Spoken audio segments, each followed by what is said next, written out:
यूहन्नाले येशूलाई पद्मोसमा भेटे। प्रकाश। यूहन्नालाई पद्मोसको टापुमा लगियो।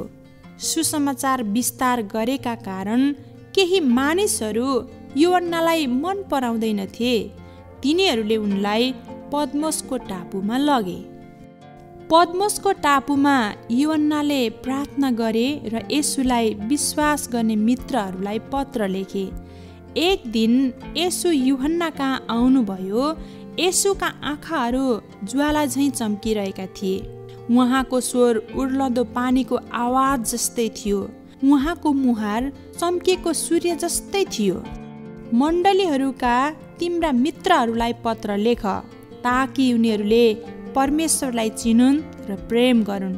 येशूले यूहन्नालाई भन्नुभयो, यूहन्नाले यो लेखे कि परमेश्वरले हामीलाई स्वर्गको बाटो देखाउन येशूलाई पठाउनु भयो।